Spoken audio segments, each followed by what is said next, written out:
കട്ടപ്പന ഇരട്ടക്കൊലപാതകത്തിൽ മൃതദേഹാവശിഷ്ടം കണ്ടെത്തി. വിജയന്റേതെന്ന് സംശയിക്കുന്ന തലയോട്ടിയും അസ്ഥിയും കണ്ടെത്തിയത് വീടിന്റെ തറ പൊളിച്ചു നടത്തിയ പരിശോധനയിൽ.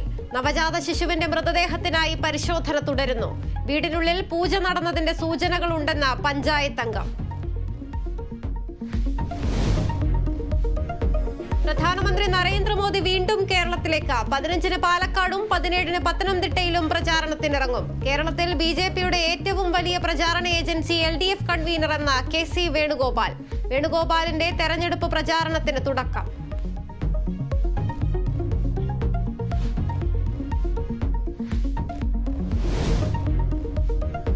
വർക്കല ഫ്ലോട്ടിംഗ് ബ്രിഡ്ജ് അപകടത്തിൽ കരാർ കമ്പനിക്ക് വീഴ്ചയുണ്ടായെന്ന് വിലയിരുത്തൽ.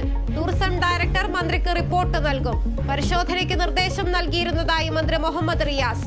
എന്ത് സുരക്ഷയാണ് പാലത്തിനുണ്ടായിരുന്നതെന്ന് മന്ത്രി വ്യക്തമാക്കണമെന്ന് പ്രതിപക്ഷ നേതാവ്. മൂവാറ്റുപുഴ ഇലാഹിയ കോളേജിൽ പട്ടികജാതി വിദ്യാർത്ഥി ക്രൂര റാഗിങ്ങിന് ഇരയായെന്ന് പരാതി. ക്രൂര പീഡനത്തിനിരയായത് 3 മാസ DDUG വിദ്യാർത്ഥി വിഷാൻ. ഹോസ്റ്റലിൽ വെച്ച് വിവസ്ത്രനാക്കി മർദ്ദിച്ചു.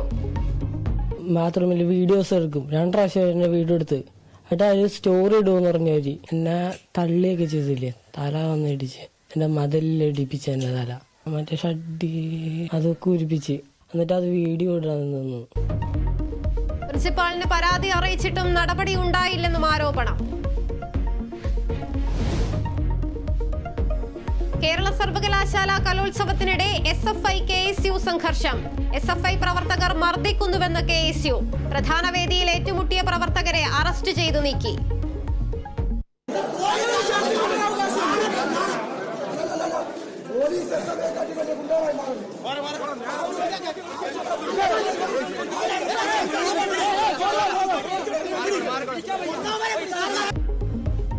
മത്സരങ്ങൾ അട്ടിമറിക്കാൻ ശ്രമമെന്ന പരാതിയുമായി മാർ ഇവാനിയോസ് കോളേജ്.